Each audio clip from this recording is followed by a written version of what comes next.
Aroma miracles இயற்கையான aroma ஆயில்களை கொண்டு தயாரிக்கப்படுகிறது. தூக்கமின்மை, மன அழுத்தம், எதிர்மறை எண்ணங்கள் போன்ற மனநல பிரச்சனைகள், உடல்வலி, தலைவலி போன்ற உடல்நல பிரச்சனைகள், ஆன்டி ஏஜிங், முடிவுதிர்வு, பொடுகு, வெண்புள்ளி, சரும பிரச்சனைகள் போன்ற அனைத்து பிரச்சனைகளுக்கும் தீர்வளிக்கிறது. Aroma miracles.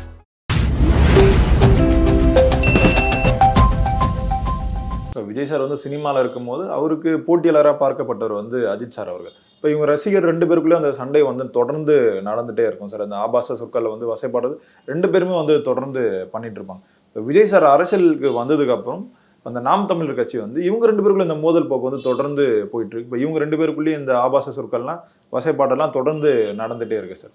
இந்த மோதல் போக்கு ரொம்பவே ஆபத்தானதுன்னு வந்து சொல்லிட்டு இருக்காங்க. இல்ல, பொதுவாகவே இந்த சமூக ஊடகங்களில் இந்த சினிமா நடிகர்களின் ரசிகர்களும் அரசியல் கட்சி தொண்டர்களும் நடத்துகிற இந்த ஆபாச போருங்கிறது ரொம்ப ரொம்ப அருவருப்பானது. இதுக்கு நிச்சயமா ஒரு முடிவு கட்டணும். யார் கட்டணும் அப்படின்னா, இந்த ஆபாச தாக்குதலுக்கு உள்ளானவர் புகார் கொடுத்து இவர்களை தண்டிப்பது மட்டும் இல்ல, சம்பந்தப்பட்ட நடிகர்களும் கட்சி தலைமையும் இந்த மாதிரி ஆபாசமாக தாக்குதல் நடத்துபவர்களை கண்டிக்கணும், தண்டிக்கணும். இப்போ உதாரணத்துக்கு ஒரு விஜய் ரசிகர் அஜித்தையோ அல்லது வேறு யாரையோ ஒரு ஆபாசமாக தாக்கும் போது அது விஜய் தரப்பிலிருந்தே அவரை கண்டிக்கணும். இந்த மாதிரிலாம் பண்ணாத, அது தப்பு அப்படின்னு அவங்க சுட்டி காட்டணும். நீ இந்த மாதிரி பண்ணினா உன்னை கட்சியை விட்டு நீக்கிடுவேங்கிற மாதிரியான அந்த இடத்துக்கு போகணும். அப்போதான் இந்த ஆபாச தாக்குதல்ங்கிறது எதிர்காலத்தில் குறைவதற்கு வாய்ப்பாக அமையும். ஆனால் இப்போ என்னன்னா, இதை யாருமே ஒரு பொருட்டாக கண்டுக்கிறது இல்லை. இன்னும் சொல்லப்போனால் நம்ம எதிரியை தானே போட்டு அடிக்கட்டுன்னு ஒரு குரூர திருப்தியோடு அதை ரசிக்கிறாங்க. அதனால தான் இன்றைக்கு வந்து இந்த அளவுக்கு அந்த சமூக ஊடகங்கள் வந்து ஆபாச தாக்குதல்ங்கிறது அதிகமாக இருக்குது. அதுக்கப்புறம் விஜயை பொறுத்த வரைக்கும் பார்த்தீங்கன்னா, வெறுமனே நடிகராக இருக்கும்போது அவருக்கான எதிரி அப்படிங்கிறது அஜித் ரசிகர்கள் மட்டும்தான். அதுக்கப்புறம் பார்த்தீங்கன்னா, அந்த ஜெயிலர் பிறகு பார்த்தீங்கன்னா ரஜினி ரசிகர்களும் விஜய்க்கு வந்து எதிரான ஒரு ஸ்டாண்ட் எடுத்தாங்க. ஆனால் இன்னைக்கு அவரை அரசியலுக்கு வந்ததற்கு பிறகு ஒரு பக்கம் திமுகவுடைய ஐடி விங்கு, இன்னொரு பக்கம் நாம் தமிழர் கட்சி அப்படின்னு பல முனைகளிலும் அவர்களுக்கு வந்து எதிரிகள் அதிகமாயிருக்காங்க. அதனால விஜயனுடைய செல்வாக்கு குறையுமா, வாக்கு வங்கி குறையுமா அப்படின்னா அதுக்கு வாய்ப்பு இல்லை. என்ன காரணம்னா, இந்த மாதிரியான நடத்துகிற தாக்குதலை பொதுமக்கள் பார்க்கும்போது அது விஜய் மீது அனுதாபத்தை தான் ஏற்படுத்தும். என்னடா அது அவர் பாட்டுக்கு சைலண்டாக இருக்கார், அவரை போய் இந்த மாதிரி தாக்குறாங்களேன்ட்டு அவர் மீது அனுதாபம் வந்து அது ஆதரவு வாக்குகளாக மாறும். அதுக்கப்புறம் இந்த எதிர்ப்பு வாக்குகள்லாம் இருக்குல்ல, இப்போ அஜித் ரசிகர்கள், நாம் தமிழர் கட்சி, திமுக, பாஜக, அப்படி பல பேர் விஜய்க்கு எதிராக இருந்தாலும் இந்த விஜய் எதிர்ப்பு வாக்குகள் எல்லாமே ஒரு இடத்துல கன்சாலிடேட் ஆகாது.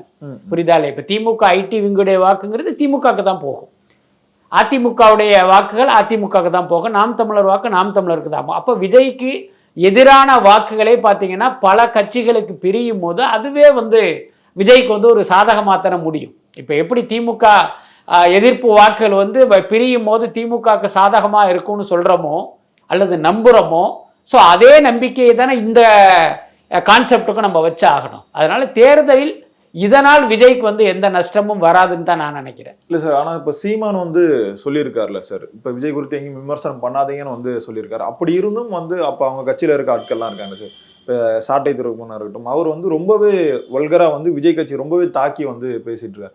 இப்போ விஜய் கட்சிக்குன்னு சொல்லிட்டு ஒரு சின்னம் வந்து கொடுத்துருக்காங்க, அந்த சின்னத்தை எப்படிலாம் அசிங்கப்படுத்துமோ தொடர்ந்து அந்த மாதிரி வந்து அசிங்கப்படுத்திட்டு இருக்காங்க. சீமான் சொல்லியும் சாட்டை துறைமுகம் வந்து கேட்காம தான் தொடர்ந்து இதெல்லாம் பண்ணிட்டு இருக்காரா சார்? அதாவது சீமான் வந்து மறைமுகமாக சொல்லியிருப்பாரா சார்? மறைமுகமாக, அதாவது ரொம்ப வெளிப்படையாக சொல்லணும் அப்படின்னா, உங்கள் தகுதிக்கும் என்னுடைய தகுதிக்கும் சாக்கடை துரைமுருகன் பற்றி டிஸ்கஸ் பண்ணுறது வந்து ஒரு தேவையற்ற விஷயம்தான். பட் அதே நேரம் மக்களுக்கு வந்து ஒரு உண்மையை தெளிவுபடுத்துவதற்காக இந்த விஷயத்தை நம்ம சொல்கிறோம். நாம் தமிழர் கட்சியினுடைய தலைமை ஒருங்கிணைப்பாளர் என்று சீமான் வந்து வெளியே சொல்லி கொண்டாலும் உண்மையில் அந்த கட்சி சாக்கடை துரைமுருகனுடைய கட்டுப்பாட்டில் தான் இருக்குது. நீங்கள் வேணா பாருங்கள், விரைவில் சீமானையே அந்த கட்சியிலிருந்து சாக்கடை துரைமுருகன் விரட்டி அடிக்கிற காலமும் வரும். உங்களுக்கு தெரியும், சாக்கடை துரைமுருகனே பார்த்தீங்கன்னா வெளிப்படையாக என்ன சொல்கிறார் அப்படின்னா, சீமான் வந்து இப்படி பண்ணாதீங்கன்னு சொன்னார், ஆனால் நான் அதெல்லாம் கேட்க மாட்டேன், நான் பண்ணுவேன் அப்படின்னு நாஞ்சில் சம்பத்தை தரக்குறைவாக பேசுகிறாரு. அப்போ யோசிச்சு பாருங்க, ஒரு கட்சி தலைவர் சொல்கிறதையே அந்த கட்சியில் இருக்கிற ஒரு நிர்வாகி வந்து கேட்கல, சட்டை பண்ணலை அப்படின்னா என்ன அர்த்தம்? அப்போ அந்த தலைவருக்கு மதிப்பு உள்ள மரியாதை இல்லை, அவர் ஒரு டம்மி பீஸ், அதான் அர்த்தம். அப்படி இல்லைன்னா இந்த நபர் அந்த தலைவரோட ஒரு பெரிய ஆள் அப்படிங்கிறது தான் எல்லாருக்கும் தெரிய வருகிற உண்மை. ஸோ நாம் தமிழர் கட்சியை பொறுத்த வரைக்கும் சீமானுடைய கட்டுப்பாட்டிலே கிடையாது. அதுக்கு காரணம் என்ன அப்படின்னா, சீமானுடைய அந்த வசூல் விவரங்கள், அப்புறம் அவருடைய தனிப்பட்ட விஷயங்கள் எல்லாமே சாக்கடை துரைமுருகன் கையில் இருக்கு. அதனால அதை வச்சே வந்து சீமானை வந்து மிரட்டிக்கிட்டு இருக்கிறதா தான் நான் நினைக்கிறேன். அந்த அடிப்படையில் தான் சீமானுடைய ஆலோசனையையும் அட்வைஸையும் அவர் கேட்கறதே இல்லை. இன்னொரு பக்கம் நீங்க சொன்ன மாதிரியான ஒரு சந்தேகமும் இருக்கு. நான் சொல்ற மாதிரி சொல்றேன், நீ போட்டு தாக்குற மாதிரி தாக்கு அப்படின்னு கூட சாக்கடை துரைமுருகனை வந்து உசுப்பி விட்டு இந்த மாதிரி மற்றவர்களை வசைப்பாட விட்டு சீமான் வந்து வேடிக்கை பார்ப்பதற்கு வாய்ப்பு இருக்கு. எல்லாத்துக்கும் மேல சீமான் வந்து அடிப்படையில் ஒரு நாகரிகமற்ற மனிதர். அவருடைய உடல் மொழி, அவருடைய பேச்சு மொழி, இதுல இருந்தே நீங்க தெரிஞ்சுக்கலாம் சீமான் வந்து ஒரு நாகரிக குறைவான ஒரு மனிதர் அப்படின்னு. அப்ப அவருடைய கட்சியினரும் அந்த மாதிரியான ஒருத்தவங்களா தானே இருப்பாங்க. அது ஒன்றும் பெரிய வியப்பான விஷயம் இல்லை. எல்லாத்துக்கும் மேல விஜயை பற்றி தமிழ்நாட்டு மக்களுக்கும் உலகம் முழுக்க இருக்கிற தமிழர்களுக்கும் தெரியும். அவர்களுக்கு சர்டிபிகேட் கொடுக்க வேண்டிய இடத்துல நாம் தமிழர் கட்சியும் கிடையாது, சாக்கடை துரைமுருகனும் கிடையாது அப்படிங்கிறது தான் உண்மை. இல்லை சார், இப்போ விஜய் அவர்கள் கட்சி ஆரம்பிக்கும் போது ஆதரவு அதிகம் தெரிவித்தது வந்து நாம் தமிழர் கட்சினே நம்ம சொல்லலாம். சீமானும் ஆதரவு வந்து தெரிவித்தார். என் தம்பி வரட்டும் அப்படின்ற சொற்கள்லாம் வந்து தொடர்ந்து சொல்லிட்டு இருந்தார். ஒரு கட்டத்து மேலே விஜய் அவர்கள் தான் நாம் தமிழர் விமர்சனம் பண்ணி தான் இந்த மோதல் ஆரம்பிச்சதான் வந்து சொல்கிறாங்களே சார். இப்போ யாரெல்லாம் விஜய்க்கு சப்போர்ட் பண்ணுறாங்களோ அவங்ககிட்ட இந்த சப்போர்ட்லாம் வாங்கிட்டு ஒரு கட்டத்தில் அவங்களே வந்து தொடர்ந்து விமர்சனம் பண்ணிட்டு இருக்காரு. இப்போ நம்ம அதுக்கு எக்ஸாம்பிள் சொன்னால் சமீபத்தில் அதிமுக குறித்து இந்த விமர்சனம் வந்து பண்ணார். இப்போ அதுக்கப்புறம் அதிமுகவும் அவங்களை வந்து அடிக்க ஆரம்பிச்சிட்டாங்க.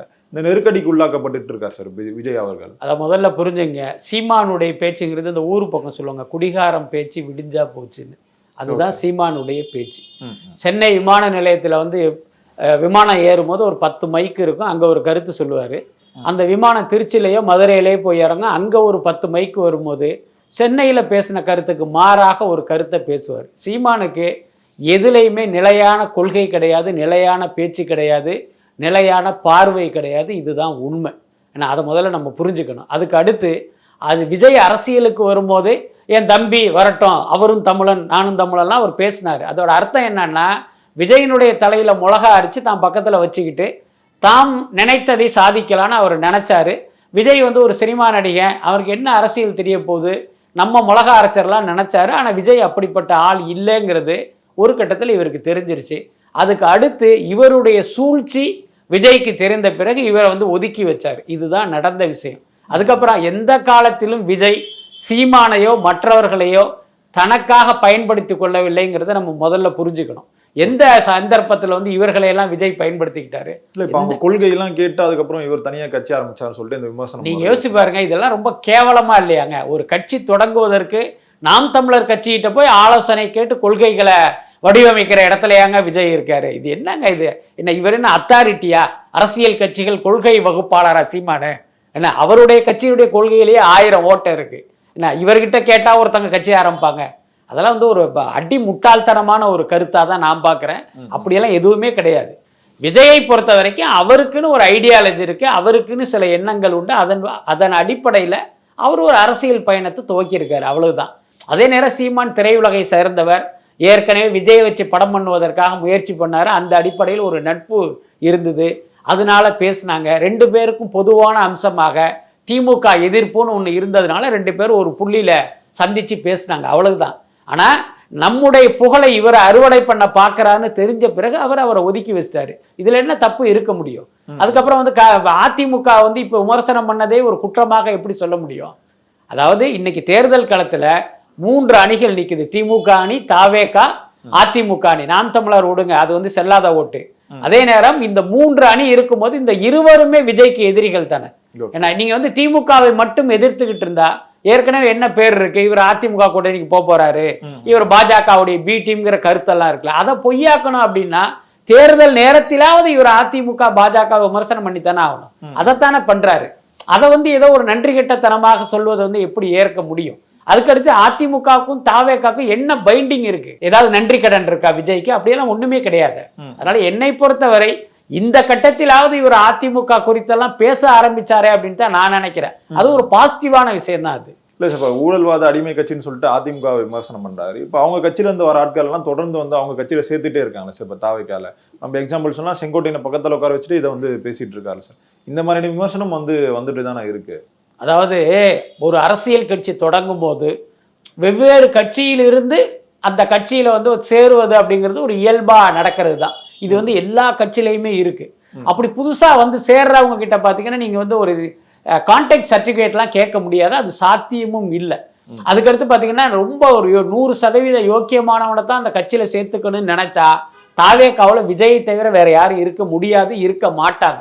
அதுதான் உண்மை. இன்னைக்கு ஆதவ அர்ஜுனா அந்த கட்சியினுடைய பொதுச் செயலாளர், ஏன்னா அவர் மீது தனிப்பட்ட முறையில் எந்த குற்றச்சாட்டும் இல்லைனாலும் அவருக்கு ஏது இவ்வளவு பணம் அப்படின்னு ஒரு கேள்வியை கேட்டாலே தெரியும், இவர் லாட்டரி மார்ட்டின் மக்கள் பணத்தை கொள்ளையடித்து சேர்த்த பணம் அப்படிங்கிறத நீங்க புரிஞ்சுக்கலாம்.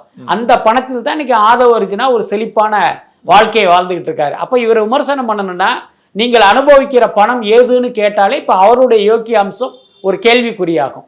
அதுக்கடுத்து புஷி ஆனந்த், ஏற்கனவே இப்போ புதுச்சேரியில வந்து ஒரு எம்எல்ஏவாக இருந்தவர் பாத்தீங்கன்னா நிச்சயமாக மக்கள் பணத்தை வந்து சுரண்டிருப்பாருங்கிறதுல எந்த சந்தேகமே இல்லை அப்படின்னா நம்ம கடந்து போயிட முடியாது. அதே மாதிரி ஒவ்வொருத்தவங்க குறித்தும் வந்து இந்த மாதிரி நிறைய குற்றச்சாட்டுகளையும் விமர்சனங்களையும் முன்வைக்க முடியும். அதே நேரம் விஜயனுடைய பார்வை என்ன அப்படின்னா நம் கட்சிக்கு வந்த பிறகு இவங்க எப்படி இருக்கணும், எப்படி இருப்பாங்க அப்படிங்கிறது தான். ஸோ அதை வச்சு தான் நம்ம பேச முடியுமே தவிர செங்கோட்டையன் வந்துட்டாருங்கிறதுனால நீங்க அதிமுக விமர்சனம் பண்ணாம இருந்துட முடியுமா? இப்போ ஒரு பேச்சுக்கு கேட்கிறேன், நிர்மல்குமார் ஏற்கனவே பாஜகவில் இருந்தவர், அவர் தாவேக்காவில் இருக்காருங்கிறதுனால பாஜக விமர்சனம் பண்ணாம விட்டுறலாமா? அப்படி விட முடியுமா? அதே மாதிரி நாம் தமிழர் கட்சியை சேர்ந்த பல பேர் இன்னைக்கு தாவேக்காவில் சேர்ந்துகிட்டு இருக்காங்க, அதுக்காக சீமானை வந்து அப்படி விட்டுற முடியுமா விமர்சனம் பண்ண முடியாம? அதனால இதெல்லாம் வந்து ஒரு சரியான வாதங்கள் எல்லாம் சொத்தை வாதங்கள் தான். உங்க கட்சியில் வந்த பிறகு செங்கோட்டையன் என்ன பண்ணாருன்னு நீங்க கேட்கலாம். ஏன்னா அதை விட்டுட்டு பாத்தீங்கன்னா நீங்க இவரை வச்சுக்கிட்டே இப்படி அதை விமர்சனம் பண்ணலாம் அப்படின்லாம் கேட்கவே முடியாது. இல்லை சார், இப்போ அந்த கூட்டணி இப்போ நீங்கள் பேசும்போதே வந்து சொல்லியிருந்தீங்க சார், இப்போ அந்த கூட்டணி இந்த மாதிரியான டாக்ஸ்லாம் வருது, அதனால தான் விஜய் வந்து அதிமுக குறித்து இந்த விமர்சனம் வந்து தொடர்ந்து பண்ணிட்டு இருக்காரு. ஒரு ப்ரெஷர் வந்து விஜய்க்கு கொடுக்கப்படுதா சார்? இப்போ நம்ம இவங்களெல்லாம் விமர்சனம் பண்ணாமல் இருக்குது, அது ஒரு ப்ரெஷராக விஜய்க்கு கொடுக்கப்படுதா சார் விமர்சனங்களா? அதாவது அந்த விமர்சனம் அழுத்தம் கொடுக்கப்படுதா அப்படின்னு கேட்டால் நிச்சயமாக ஒரு அழுத்தம் இருக்கும். இப்போ நம்ம போன்ற ஊடகவியலாளர்கள் ஊடகங்களும் அதை குறித்து எழுதுவாங்க. அதுக்கப்புறம் பார்த்தீங்கன்னா இந்த மாதிரி தொடர்ந்து பேசப்படும் போது அது மக்கள்கிட்டே ஒரு கருத்தாக பரவும். என்னடா அது விஜய் வந்து அதிமுக பற்றி பேசலையே, அப்போ இவங்க சொல்ற மாதிரி அதிமுக கூட்டணிக்கு போயிடுவாரோ அப்படிங்கும்போது விஜய் மீதான நம்பகத்தன்மை குறையும். அப்புறம் இவர் பிஜேபி பி டீம்னு சொல்லிக்கிட்டே இருக்காங்க, இவர் ஒண்ணுமே சொல்ல மாட்டேன்றாரு, ஒருவேளை அப்படி இருக்குமோ அப்படின்னு மக்கள் நினைச்சிட்டாங்கன்னா அது விஜயினுடைய வெற்றி வாய்ப்பை பாதிக்கும். இப்போ இதெல்லாம் வந்து விஜய்க்கு வந்து ஒரு அழுத்தம் தானே. ஸோ இதன் காரணமாகவாது அவர் ஒரு தன்னிலை விளக்கம் கொடுக்க வேண்டிய இடத்துக்கு தள்ளப்படுறாருல. ஸோ இந்த மாதிரியான அழுத்தம் இருப்பதற்கு வாய்ப்பு இருக்கு. ஏன்னா அதே நேரம் வந்து ஒரு பாஜகவோ அதிமுகவோ நீ என்னை பத்தி அரசியல்ல பேசவே கூடாது அப்படின்னு அழுத்தம் விஜய் கிட்ட கொடுக்க முடியாது. விஜய் அப்படிப்பட்ட நபர் கிடையாது.